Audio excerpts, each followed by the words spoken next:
O cristão que intercede. Kenneth Hayden. Título original: The Interceding Christian. Tradução: Josué Ribeiro, 1999. Graça Editorial digitalizado, revisado e formatado por Susana Cap. Capítulo 1. Intercedendo por uma nação. Admoesto-te, pois, antes de tudo, que se façam deprecações, orações, intercessões e ações de graças por todos os homens, pelos reis e por todos os que estão em eminência, para que tenhamos uma vida quieta e sossegada, em toda piedade e honestidade. Porque isto é bom e agradável diante de Deus, nosso Salvador, que quer que todos os homens se salvem e venham ao conhecimento da verdade. 1 Timóteo 2, 1, 4. Iniciando o nosso estudo sobre oração de intercessão, note a expressão antes de tudo no texto acima. As coisas funcionam quando seguimos as instruções. Portanto, vamos interpretar a Bíblia literalmente e fazer exatamente o que ela diz. Às vezes demais dizemos que cremos na oração e ficamos somente nisso. Se você disser que crê que pode dirigir um carro, isso não implica que realmente vai guiá-lo. Você poderia aprender muito lendo um livro sobre como dirigir. Entretanto, existem certas coisas que você nunca saberia a menos que entrasse num carro e se dispusesse realmente a fazê-lo. Aprende-se pela experiência. No versículo de abertura deste capítulo, Paulo disse: Admoesto-te, pois, antes de tudo, vamos colocar as primeiras coisas em primeiro lugar. Geralmente deixamos as coisas secundárias prevalecerem e negligenciamos aquilo que deve vir primeiro. Em nossa vida espiritual, culpamos a Deus por nossos fracassos. Ficamos nos perguntando por que certas coisas não dão certo, quando, na verdade, não estamos colocando as prioridades em primeiro lugar. Geralmente, as pessoas colocam-se em primeiro lugar, mesmo quando se trata de oração. Muitas das suas orações não são respondidas porque você está colocando a si próprio em primeiro lugar. Muitas vezes agimos como o fazendeiro que orava assim: Senhor, abençoa-me, minha esposa, meu filho João e sua esposa, nós quatro e mais ninguém. Podemos não usar exatamente essas palavras, mas na maioria das vezes esse é o formato da nossa oração. Paulo disse no nosso texto que antes de orarmos por nós mesmos ou por nossa família, devemos orar pelos reis e por todos os que estão em posição de autoridade. Isso quer dizer que devemos orar pelo nosso governo, pelos líderes e pelas autoridades, tanto em nível nacional como local. Talvez alguns de nós estejamos realmente fazendo isso, mas não muitos. Se os cristãos estivessem orando pelas autoridades do governo, talvez as coisas pudessem estar bem diferentes em nosso país. Paulo escreveu sob a unção do Espírito Santo, o que significa que as palavras dessa carta a Timóteo são palavras de Deus. O Senhor não iria nos dizer para orar por algo que Ele não nos dará. Nenhum pai diria ao filho que iria lhe comprar um presente de aniversário se não estivesse disposto a fazer isso. Certamente nosso Pai Celestial não é menos fiel em cumprir suas promessas do que um pai humano. Deus não é homem para mentir. Ele fará o que disser que vai fazer, quando nos submetermos às suas condições. Assim, na maioria das vezes existem condições relacionadas à oração.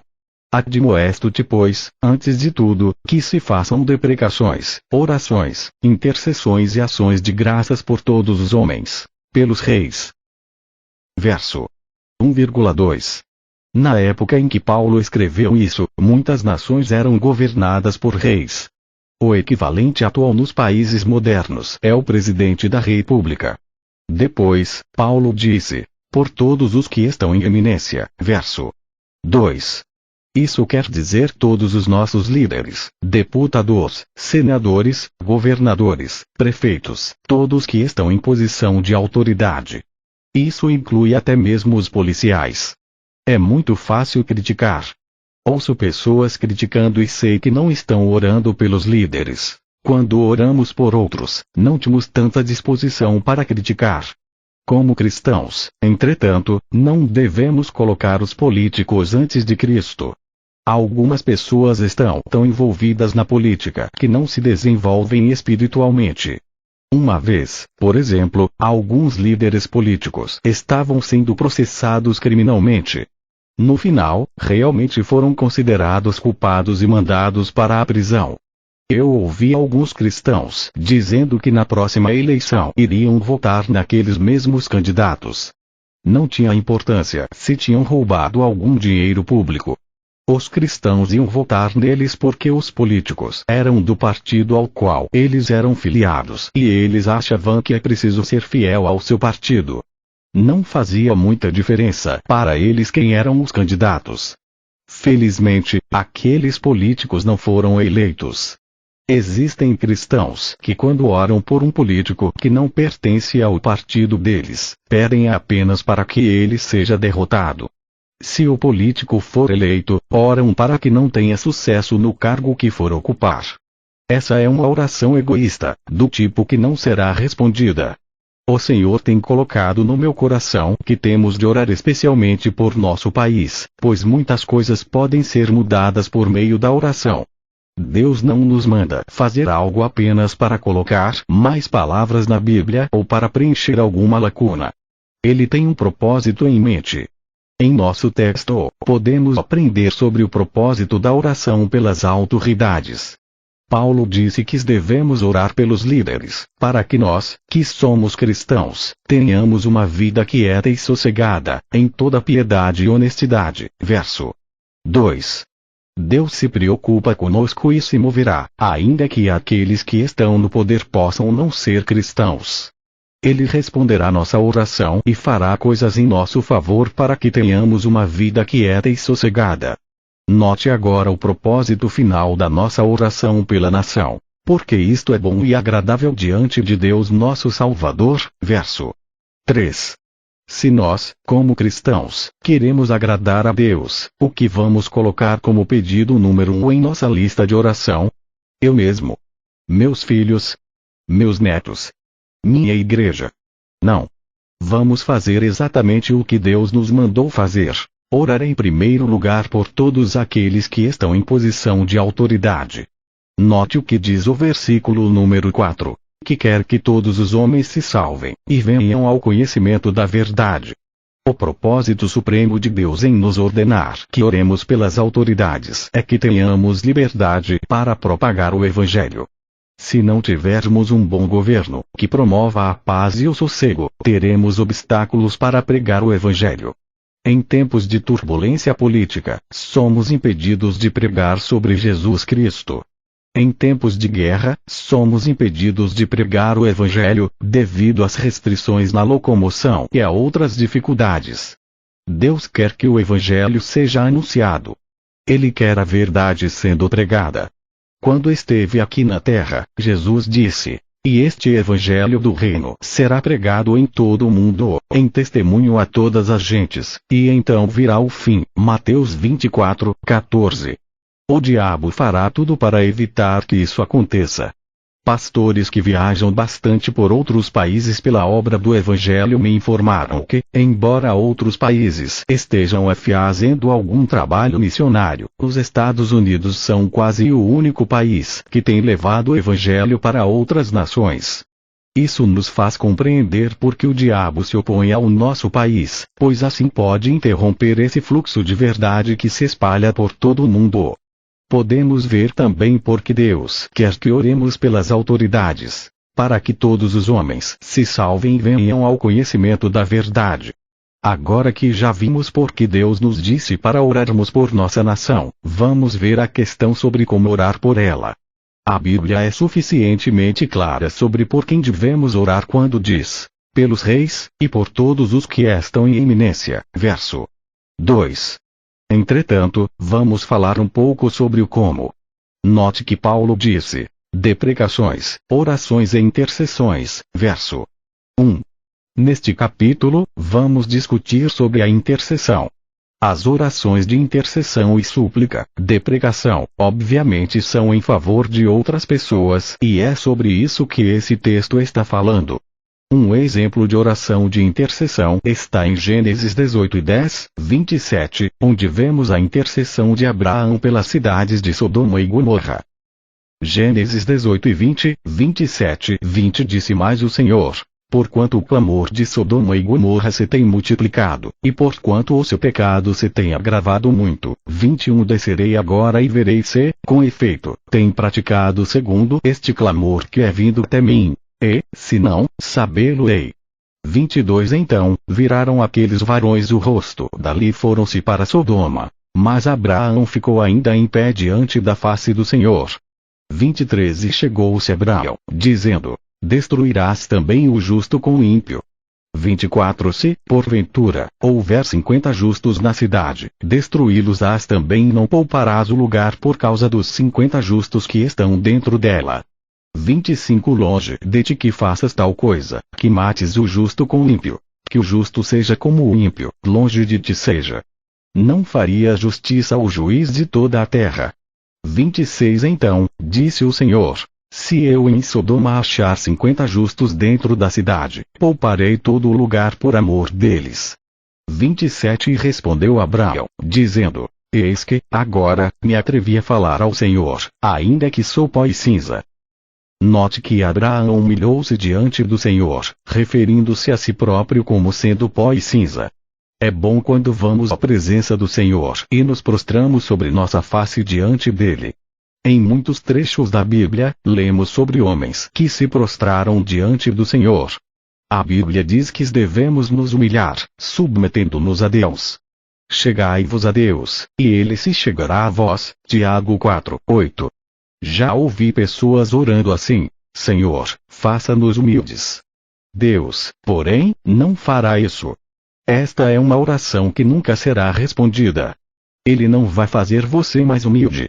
Ele diz para você se humilhar. Quando o povo de Israel dedicou o templo de Salomão, Deus prometeu que faria uma série de coisas. Mesmo que o povo caísse em pecado, quando voltassem para Deus e se humilhassem, ele os ouviria, responderia e restauraria. E se o meu povo, que se chama pelo meu nome, se humilhar, e orar, e buscar a minha face, e se converter dos seus maus caminhos, então, eu ouvirei dos céus, e perdoarei os seus pecados, e sararei a sua terra. 2 Coríntios 7,14. Ele não vai tornar você humilde. Ele pode permitir que certas coisas aconteçam que farão com que você se humilhe, mas ele mesmo não vai tornar você humilde. Você é quem tem de se humilhar. Assim, vemos que Abraão se humilhou. Do ponto de vista humano, não há nada de bom em nós, exceto o fato de que Jesus habita em nosso coração. Sem ele, não somos nada. Somos como pó e cinza. Verso 27.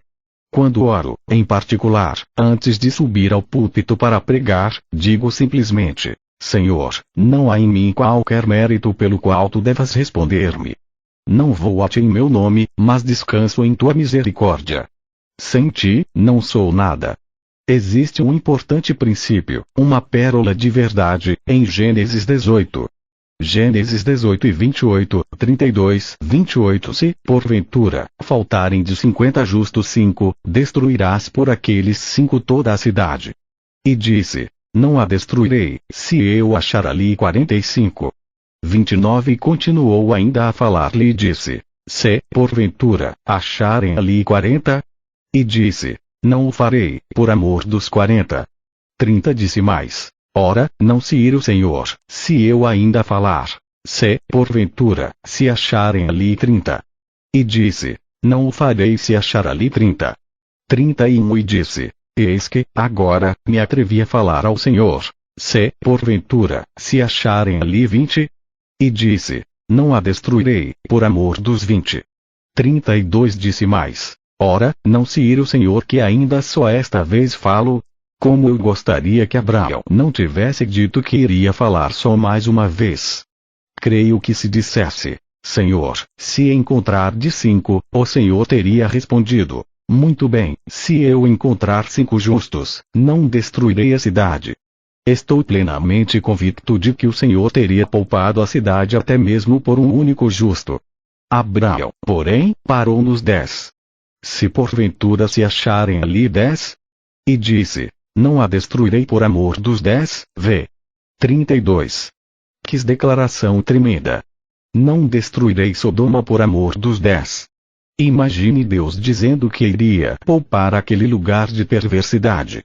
Ele já tinha falado sobre a impureza sexual daquelas cidades. Mesmo assim, Deus disse que iria poupá-las, por amor dos 10 homens justos. Se não fossem os cristãos, esse mundo certamente estaria uma confusão. Se não fosse por nós, o mundo já teria sido destruído. Não é de admirar que Jesus tenha dito: "Vós sois o sal da terra", Mateus 5:13. Lembro-me da época em que não tínhamos geladeira e nem freezer nas casas. Minha avó costumava fazer muitas conservas de frutas e legumes. Quando meu avô matava um porco, colocava sal na carne para conservar.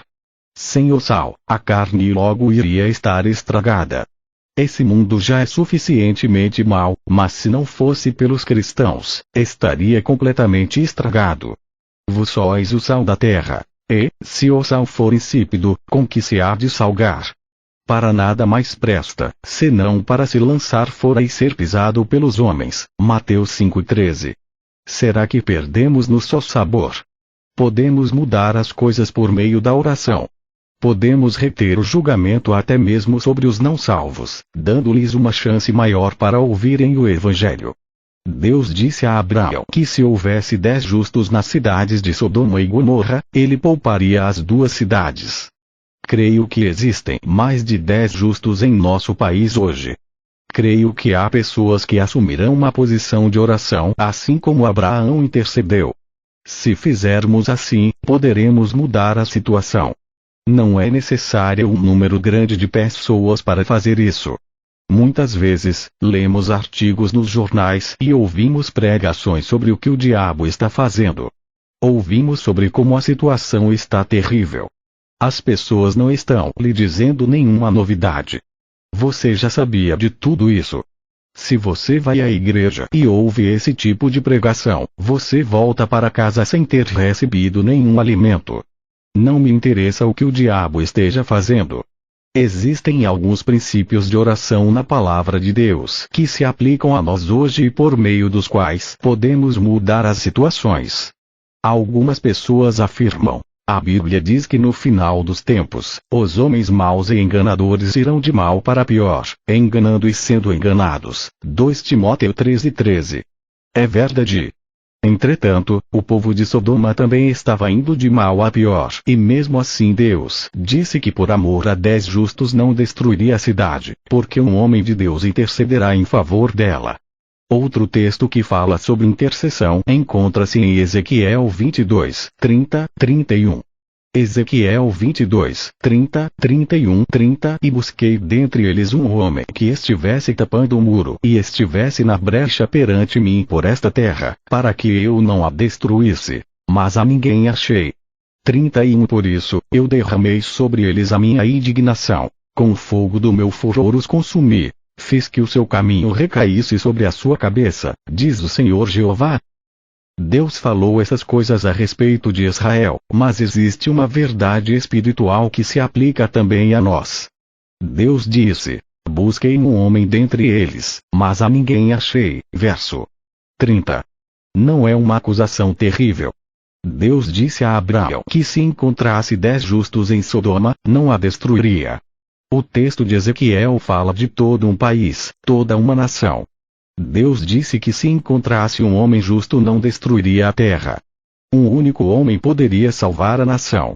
Se Deus realmente queria poupar a terra, por que simplesmente não fez isso? Por que simplesmente não faz o que quer fazer? Em 1 Timóteo 2, 4, lemos que Deus deseja que todo homem chegue ao conhecimento da verdade.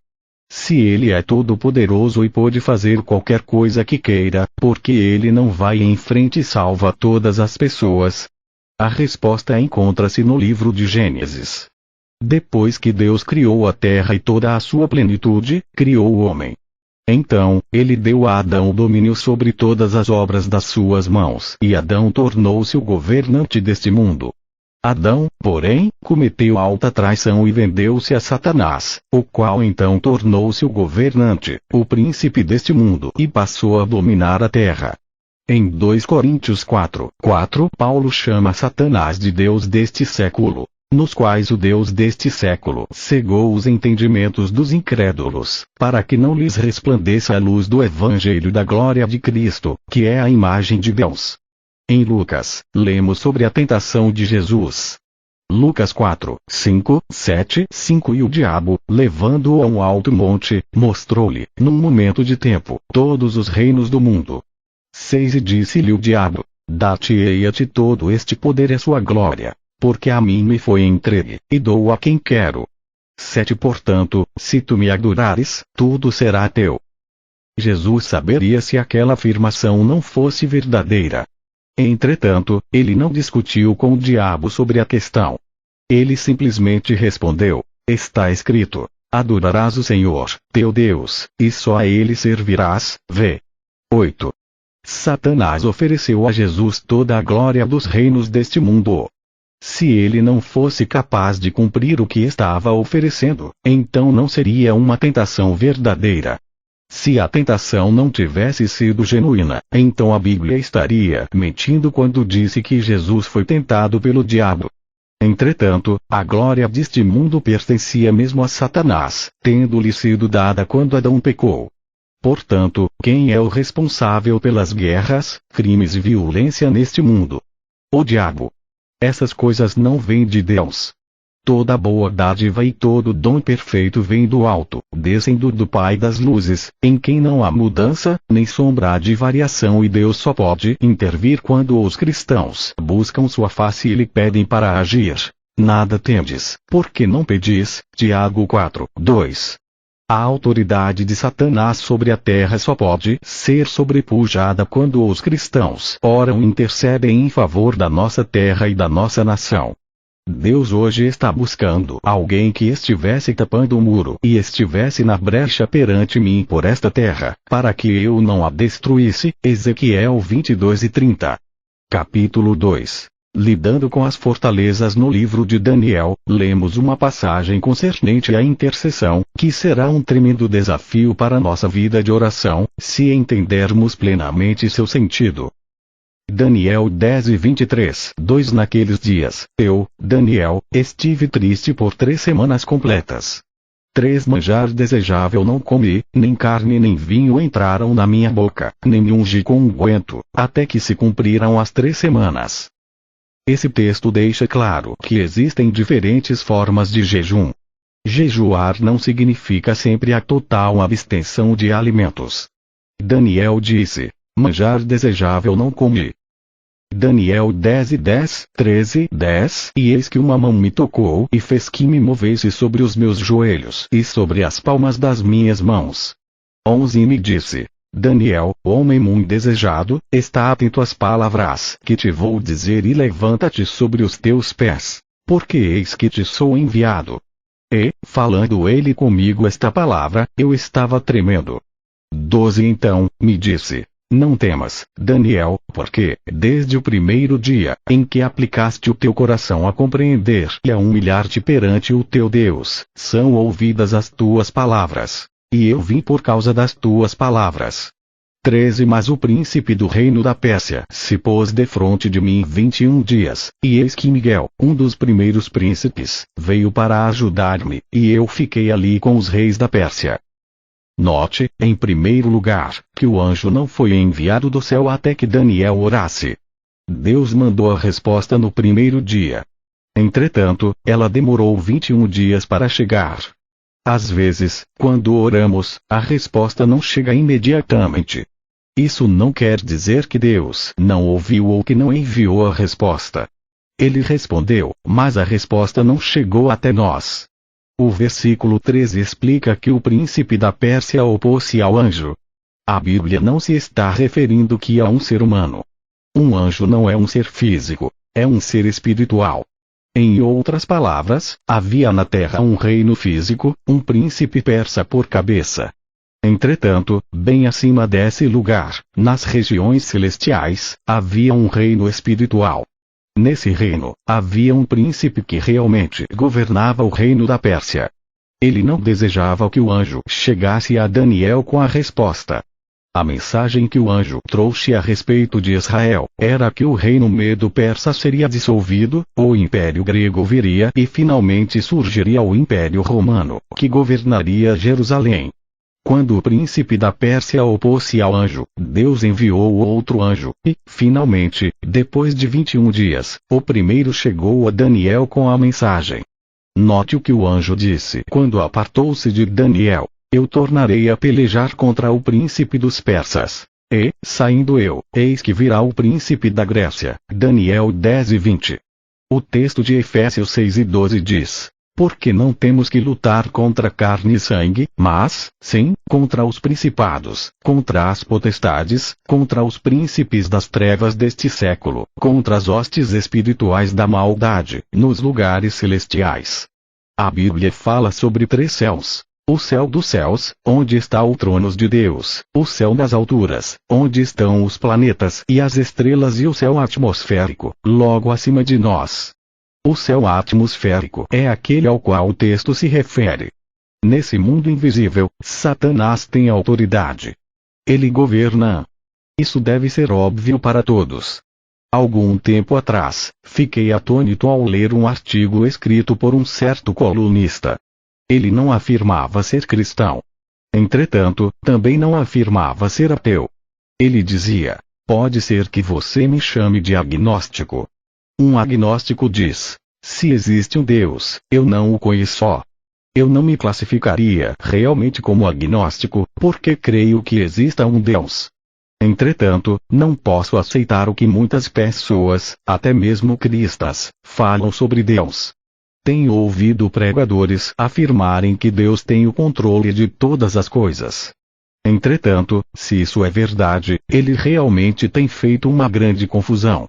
Esta era a opinião daquele colunista. Se Deus está no controle de todas as coisas, então é o responsável por uma grande confusão. Entretanto, foi Satanás quem estabeleceu seu reino aqui na terra, na esfera espiritual, quando Adão vendeu-se a ele.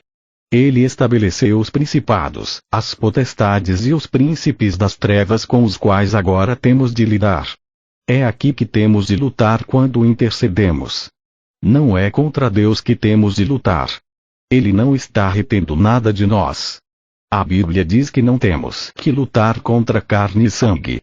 Mesmo assim, ainda temos de lutar. A Bíblia não diz: não temos que lutar e termina aqui.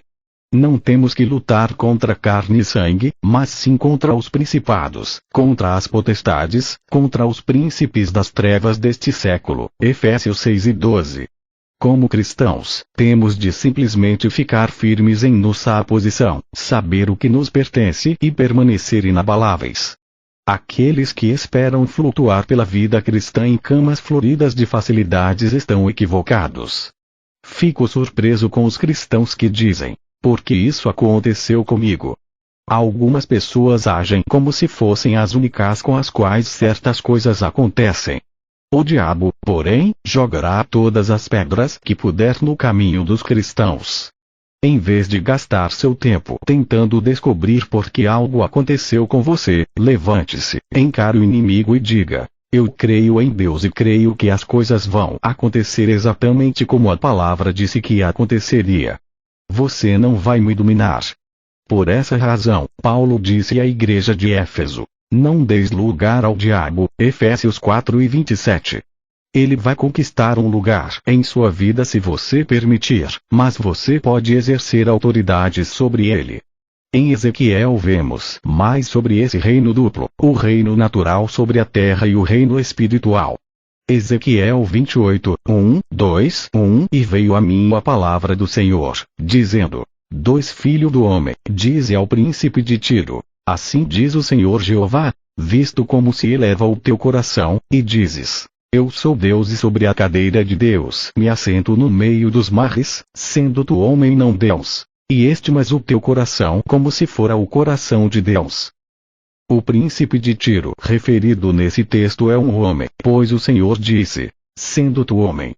Depois, a partir do versículo 11, lemos: Ezequiel 28, 11, 17, 11 Veio mais a mim a palavra do Senhor, dizendo: 12 Filho do homem, levanta uma lamentação sobre o rei de Tiro e diz-lhe: assim diz o Senhor Jeová, tu és o aferidor da medida, cheio de sabedoria e perfeito em formosura.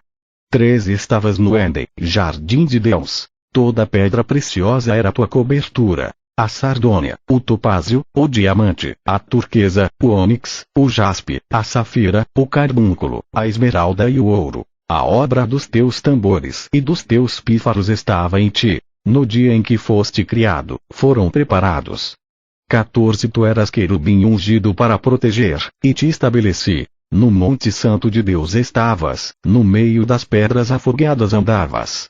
15 Perfeito eras nos teus caminhos, desde o dia em que foste criado, até que se achou iniquidade em ti. 16 Na multiplicação do teu comércio, se encheu teu interior de violência, e pecaste. Pelo que te lançarei, profanado, fora do monte de Deus e te farei perecer, ó querubim protetor, entre pedras afogueadas. 17 Elevou-se o teu coração por causa da tua formosura, corrompeste a tua sabedoria por causa do teu resplendor. Por terra te lancei, diante dos reis te pus, para que olhem para ti. Aqui, obviamente Deus não está falando sobre um homem. Refere-se a um ser espiritual. A princípio, ele fala sobre o príncipe de Tiro, dizendo-lhe, sendo tu homem. Depois, porém, quando fala ao príncipe de Tiro, Deus diz, estavas no Éden, jardim de Deus. O príncipe de Tiro nunca esteve no Éden. Satanás, porém, sim. Aqui, a Bíblia está se referindo a Satanás, ou Lúcifer. Ela está dizendo que o príncipe de Tiro tinha um reino terrestre, no qual governava, mas que por trás desse reino havia um outro, invisível. Satanás era quem, de fato, governava a partir de seu reino invisível. Assim, vemos referências a esse reino duplo tanto em Ezequiel como no livro de Daniel. Em 2 Coríntios, lemos 2 Coríntios 10, 4, 5, 4 Porque as armas da nossa milícia não são carnais, mas, sim, poderosas em Deus, para a destruição das fortalezas. 5 Destruindo os conselhos e toda a altivez que se levanta contra o conhecimento de Deus, e levando cativo todo o entendimento à obediência de Cristo. Nessa guerra espiritual, temos armas, mas não são revólveres e granadas. Nossas armas não são carnais, mas sim poderosas em Deus, para a destruição das fortalezas. Os poderes que se opõem a nós são fortalezas satânicas, poderes da esfera das trevas. É onde a oração entra em ação. Fiz uma campanha de avivamento na igreja de um pastor conhecido meu, a quem amava e respeitava. Os membros da igreja eram pessoas maravilhosas, amavam o pastor e a mim e eram receptivos à palavra. Entretanto, aquele foi o lugar mais difícil onde já preguei na vida. As palavras pareciam bater nas paredes e voltar para mim. Com o correr do tempo, no período entre campanhas, fui convidado para pregar novamente naquela igreja. As pessoas eram as mesmas, mas havia uma grande diferença, tão grande quanto aquela entre o dia e a noite. Depois do culto, o novo pastor perguntou se eu tinha notado algo diferente na igreja. Foi mais fácil pregar hoje à noite do que da outra vez. Respondi: bem, não há nem comparação. Tudo foi mais livre e mais fácil, hoje. Antes, parecia que a igreja estava presa, amarrada, morta espiritualmente. O que aconteceu? Estou aqui há alguns meses, respondeu o pastor, e finalmente decidi que estava cansado de ver aquele espírito morto. Determinei que iria quebrar aquilo. Comecei a jejuar e a orar especificamente por isso. No 7º dia de jejum, enquanto estava orando, tive uma visão e, diante dos meus olhos, vi o teto acima do púlpito desaparecer. Acima do forro, sentado numa das vigas, havia um espírito que se assemelhava a um macaco enorme, ou um babuíno.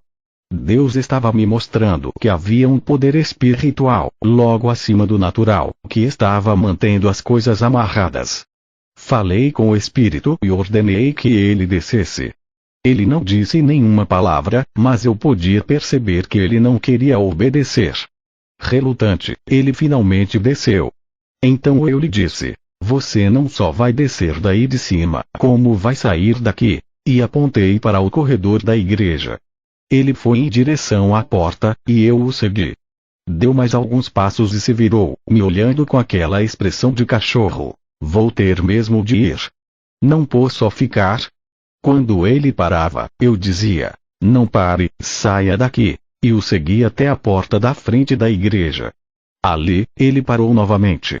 Continuei ordenando que ele saísse, até que ele finalmente disse à rua e desapareceu dentro de uma boate. Às vezes, quando lidamos com pessoas e igrejas, estamos lidando com os espíritos por trás das pessoas. Muitas vezes, durante a oração, Deus lhe mostrará como fazer isso, assim como mostrou aquele pastor. Entretanto, se não soubermos nada sobre oração espiritual, estaremos em desvantagem.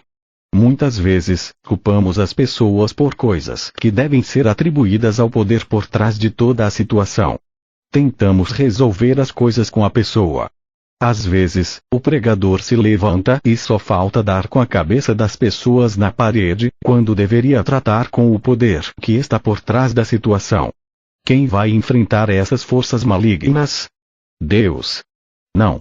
O texto de 2 Coríntios 10, 4, 5 diz que aquelas são as armas da nossa batalha e não da batalha de Deus. Nossas armas não são carnais, mas poderosas em Deus. Ele providenciou as armas para que nós possamos destruir as fortalezas. Quando Daniel estava intercedendo por Israel, ele se prostrou para buscar a Deus. O anjo veio e lhe disse. Daniel 10, 13, 14, 13. Mas o príncipe do reino da Pérsia se pôs defronte de mim 21 dias, e eis que Miguel, um dos primeiros príncipes, veio para ajudar-me, e eu fiquei ali com os reis da Pérsia. 14 Agora, vim para fazer-te entender o que há de acontecer ao teu povo nos derradeiros dias, porque a visão é ainda para muitos dias. O anjo trouxe a resposta. A chave, porém, era o próprio Daniel. A chave não era Deus. A chave não era o anjo. A chave não era o rei da Pérsia. A figura principal de toda a situação era Daniel. Foi ele o homem que fez as coisas acontecerem por meio da oração perseverante. Capítulo 3. Orando com a ajuda do Espírito Santo, e da mesma maneira também o Espírito ajuda as nossas fraquezas. Porque não sabemos o que havemos de pedir como convém, mas o mesmo Espírito intercede por nós com gemidos inexprimíveis. E aquele que examina os corações sabe qual é a intenção do Espírito, e é ele que segundo Deus intercede pelos santos. Romanos 8, 26, 27. No texto acima, Paulo diz, não sabemos o que havemos de pedir como convém. De acordo com nosso estudo no capítulo 1, sabemos que temos de orar pelos reis, e por todos que estão em eminência. 1 Timóteo 2, 2. Isto é, pelos governantes da nossa nação. O Espírito Santo nos ajudará a orar segundo a vontade de Deus. Em 1 Coríntios, Paulo diz. 1 Coríntios 14, 14, 15, 14 Porque, se eu orar em língua estranha, o meu espírito ora bem, mas o meu entendimento fica sem fruto. 15 Que farei, pois? Orarei com o espírito, mas também orarei com o entendimento. Cantarei com o espírito, mas também cantarei com o entendimento. Quando Paulo fala sobre o entendimento, está referindo-se à mente humana. Está falando sobre os dois tipos de oração. Oração mental e oração espiritual. Existe uma diferença entre as duas. Geralmente, as pessoas acham que toda oração é espiritual, mas não é assim. Portanto, Paulo disse, se eu orar em língua estranha, meu espírito ora bem. V. 14. Ele estava orando com o espírito. Se tivesse orado com o entendimento, estaria orando com a mente. Deus quer que oremos no Espírito, mas também que oremos com nosso entendimento. Por isso Paulo disse, orarei com o Espírito, mas também orarei com o entendimento. V. 15. A Bíblia ampliada diz, se oro numa língua desconhecida, meu Espírito, por meio do Espírito Santo dentro de mim, ora. V. 14. Quando você ora em línguas, é o Espírito Santo dentro de você que está proferindo aquelas palavras, mas é o seu espírito que está orando. A oração mental, oração com o entendimento, limita-se ao seu conhecimento, ou ao seu entendimento. Por aí, pode-se ver o quanto pode ser insuficiente. A Igreja, de modo geral, tem falhado porque na maior parte do tempo está empenhada em realizar a obra de Deus com apenas um tipo de oração mental. E da mesma maneira também o Espírito ajuda as nossas fraquezas, porque não sabemos o que havemos de pedir como convém, Romanos 8:26. Seria impossível para nós, em nossa razão humana, saber o que devemos orar da maneira apropriada. Evidentemente, sei sobre as coisas que dizem respeito a mim mesmo. Entretanto, orar apenas pelas nossas necessidades individuais é uma oração limitada. Muitas pessoas chegam somente até aqui. O mesmo Espírito intercede por nós com gemidos inexprimíveis. Romanos 8:26b.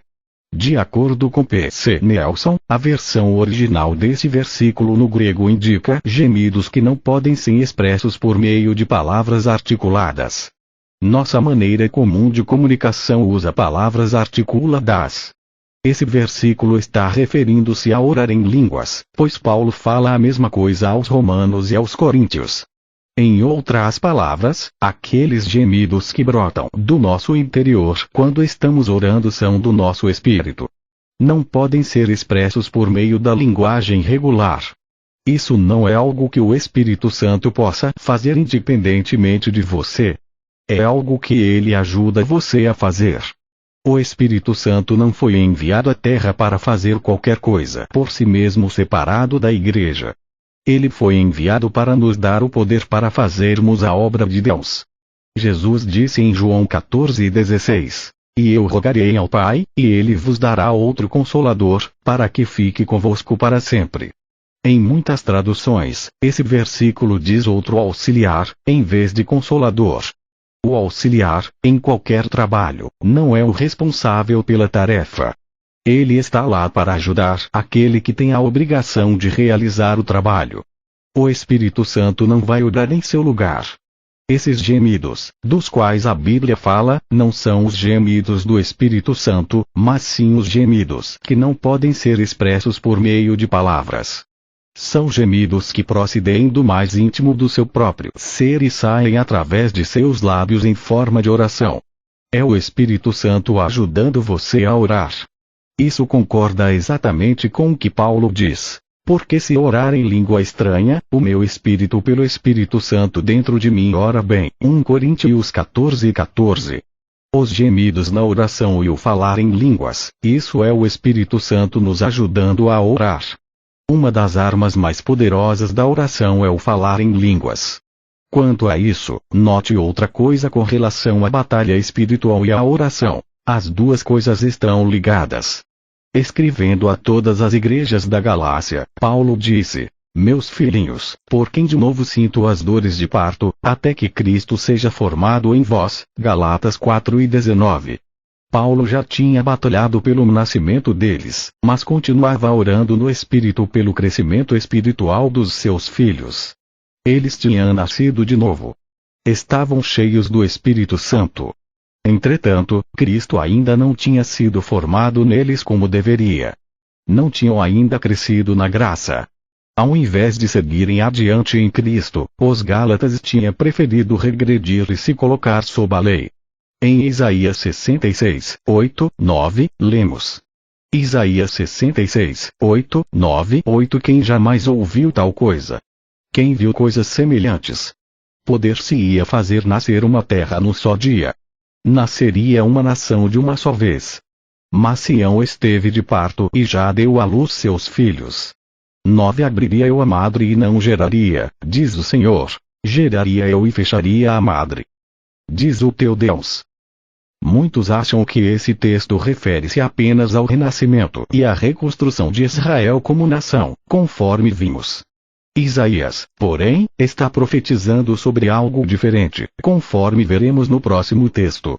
Escrevendo aos hebreus cristãos, Paulo disse: Hebreus 12:18, 21:18 Porque não chegastes os hebreus cristãos ao monte palpável, referindo-se ao monte Sinai, onde a lei foi dada a Moisés, aceso em fogo, e a escuridão, e as trevas, e a tempestade, 19 ao sonido da trombeta, e a voz das palavras, a qual, os que a ouviram pediram que se lhes não falasse mais. 20 Porque não podiam suportar o que se lhes mandava. Se até um animal tocar o monte, será apedrejado.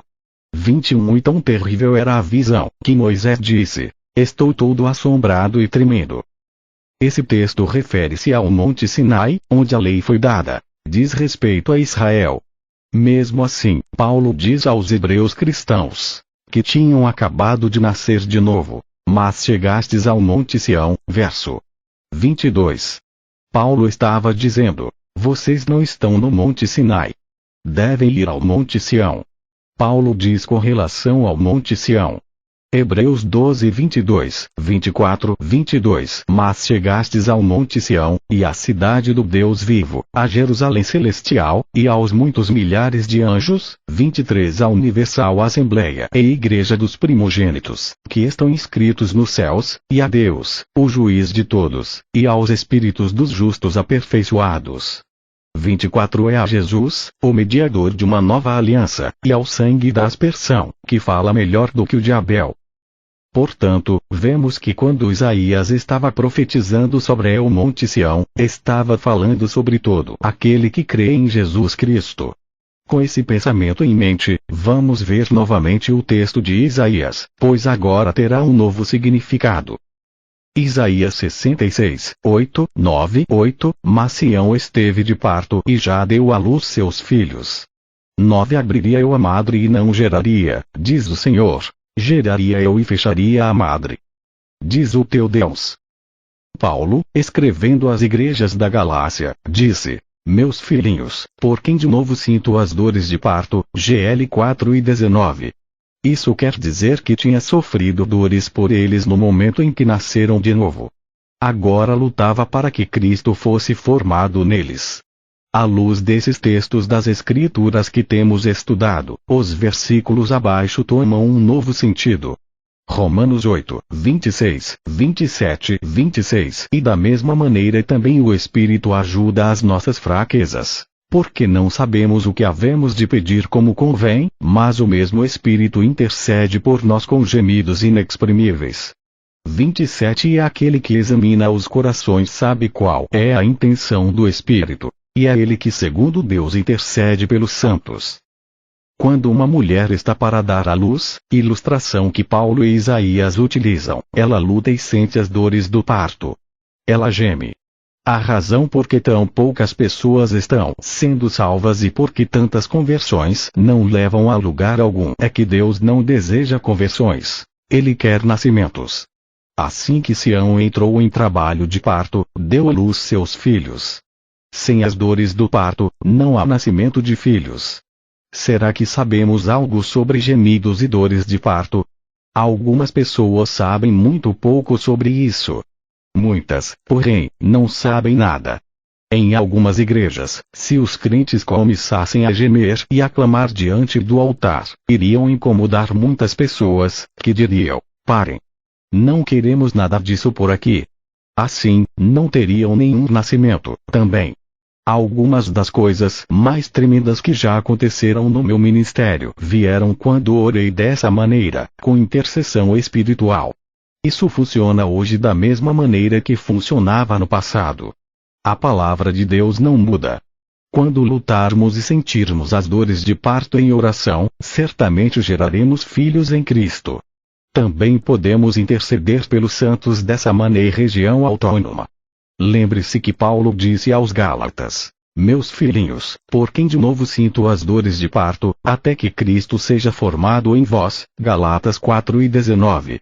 Em outras palavras, ele sentiu as dores de parto em oração por eles, até que crescessem e se tornassem cristãos maduros e não mais bebês em Cristo.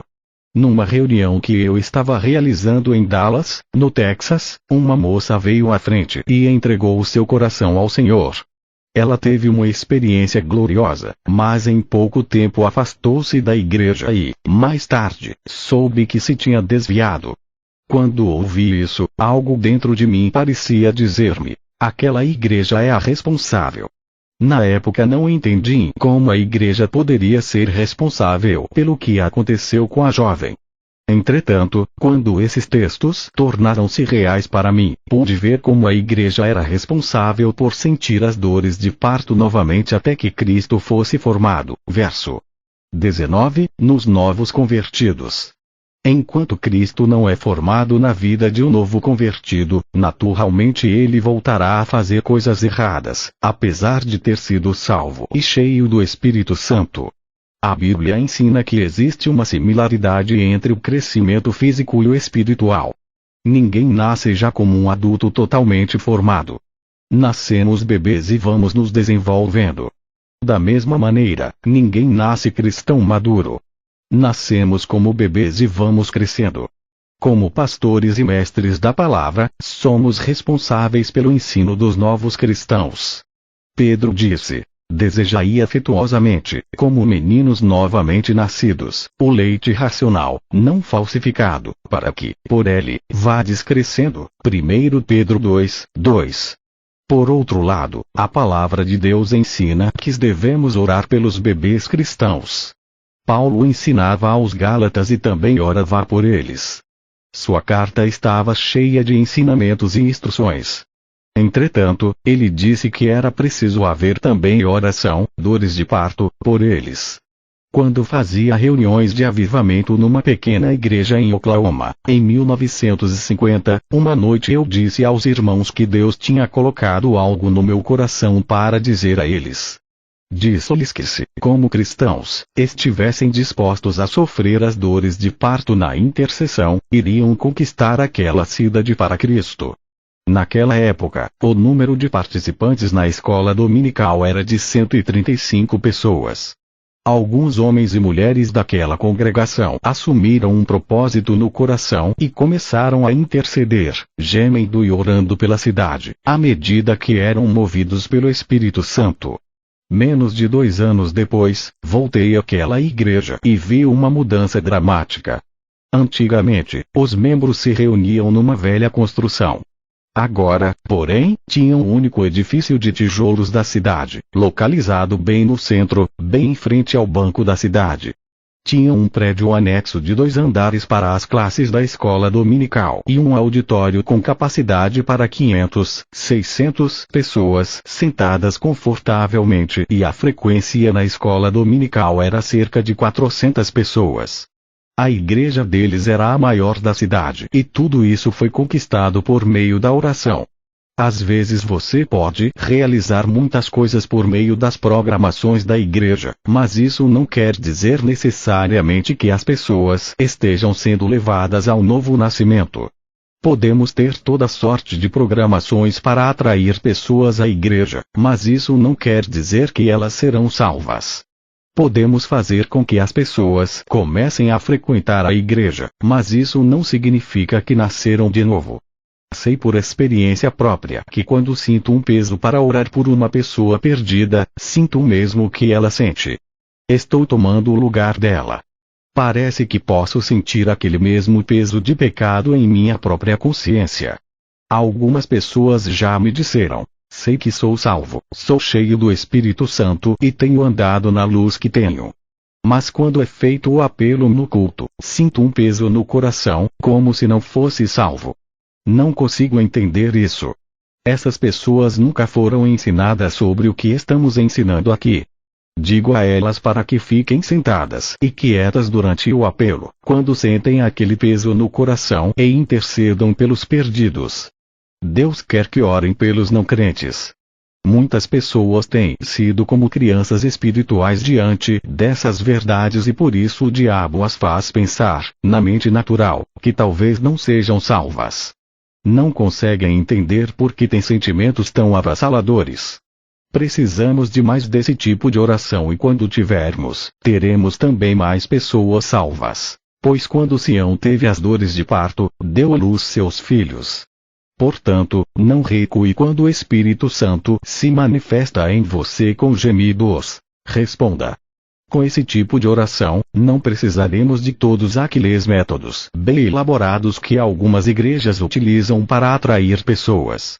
Algumas realizam todo tipo imaginável de programação e usam inúmeros subterfúgios, achando que essa é a maneira de alcançar as pessoas.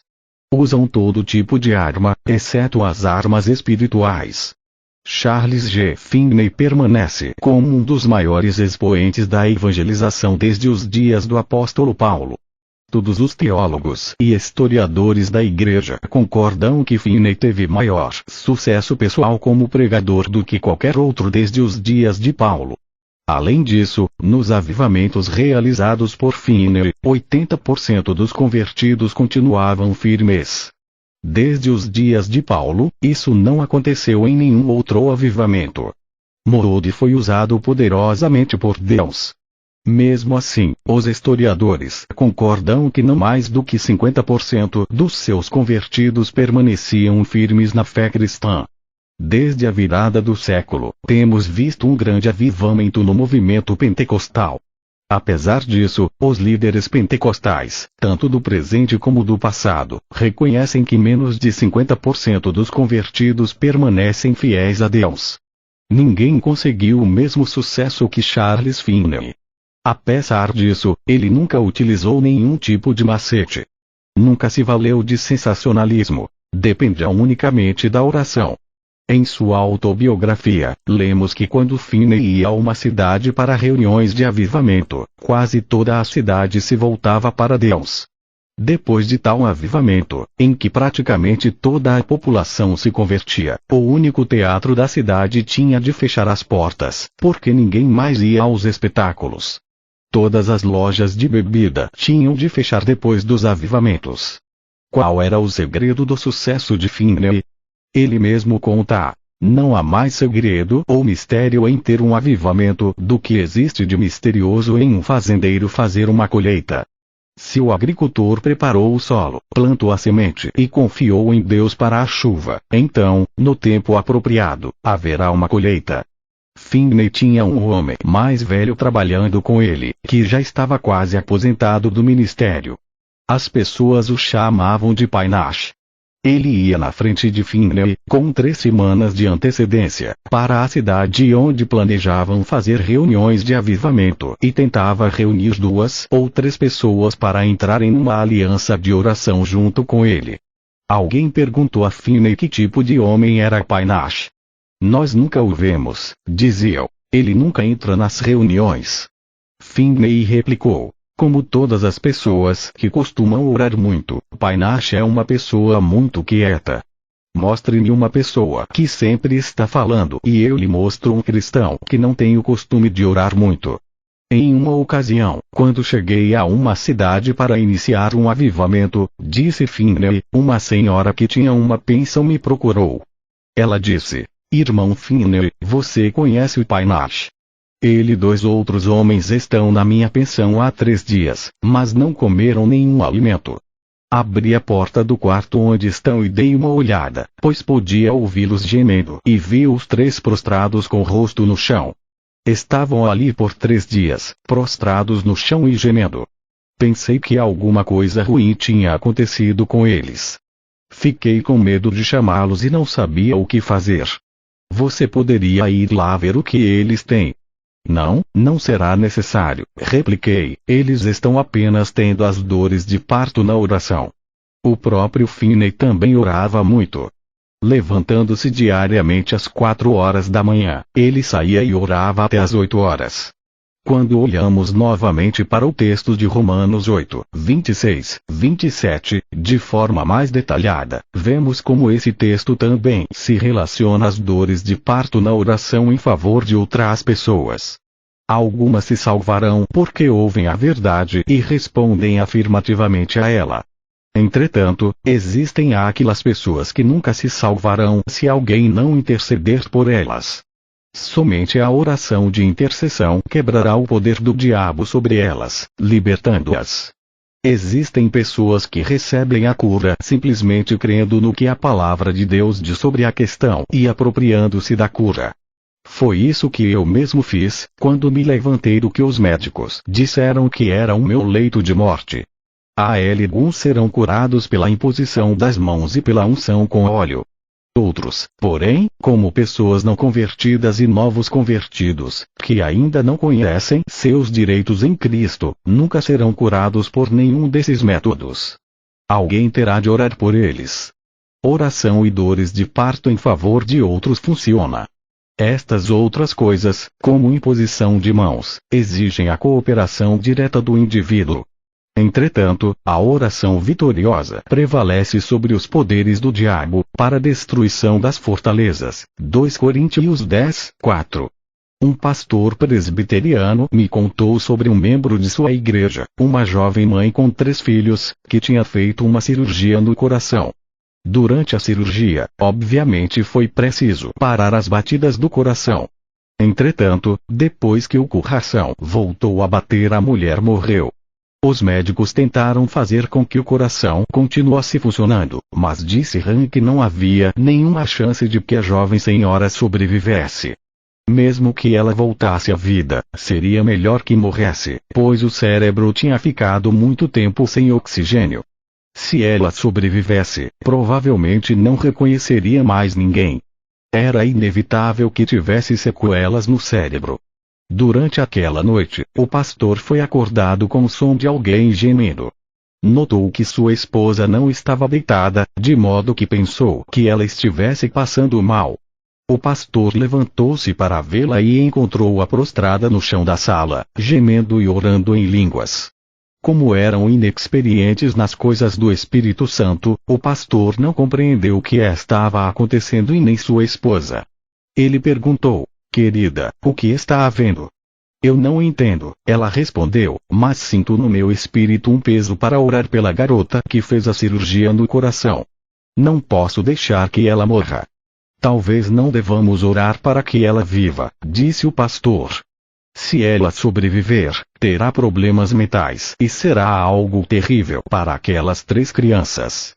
A esposa replicou que, apesar de não conseguir compreender, sentia um peso terrível e tinha de orar pela jovem.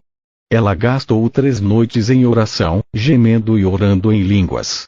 No 4º dia, a jovem repentinamente voltou à consciência e estava completamente curada. Sua mente está sã e alerta. Os médicos ficaram atônitos. Aquela cura notável aconteceu porque o Espírito Santo ajudou a esposa do pastor na oração. No texto de Romanos 8:26 também podemos ver uma verdade concernente à nossa própria cura. Da mesma maneira também o Espírito ajuda as nossas fraquezas e enfermidades. Mateus 8:17 diz: "Ele tomou sobre si as nossas enfermidades, e levou as nossas doenças." Sabemos que Jesus comprou a cura para nós, mas é o Espírito Santo que traz essa cura aos nossos corpos. Ele é o agente. Ao estudar esse texto de Romanos no grego, vemos que de fato 3 palavras gregas estão envolvidas no termo traduzido como ajuda. Uma palavra grega significa segurar junto. Outra palavra grega significa com. A terceira palavra grega significa contra. As 3 juntas, então, querem dizer segurar junto contra. Portanto, o texto de Romanos 8:26 quer dizer que o Espírito Santo segura juntamente conosco contra nossas fraquezas. Isso implica em que se não tomamos uma posição firme, o Espírito não tem no que segurar junto conosco contra. A sentença seguinte em Romanos 8:26 diz: "Porque não sabemos o que havemos de pedir como convém."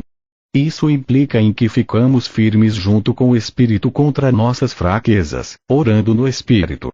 Podemos ver, então, que a razão pela qual algumas pessoas não recebem a cura é que não tomam uma posição firme contra a doença. O Espírito Santo não tem no que segurar junto. Se ele não tem a cooperação da pessoa na oração, não tem ninguém com que possa segurar junto contra, não tendo assim como trazer a cura. Outro aspecto interessante que devemos notar sobre o texto: Da mesma maneira também o Espírito ajuda as nossas fraquezas e enfermidades e a palavra também. Isso quer dizer que o Espírito Santo também ajuda. Jesus fez algo pelas nossas enfermidades. Ele tomou sobre si as nossas enfermidades, e levou as nossas doenças. Entretanto, a Bíblia diz que o Espírito Santo também nos ajuda nas nossas fraquezas. Às vezes, quando enfrento problemas que envolvem minha vida, minha família ou meus amigos, me ajoelho e digo: Senhor, não sei como orar sobre isso, não sei como pedir como convém. Mas tu sabes e a tua palavra diz que o teu Espírito é o meu ajudador. Creio e confio em ti para me ajudar. Então, começo a orar em outras línguas.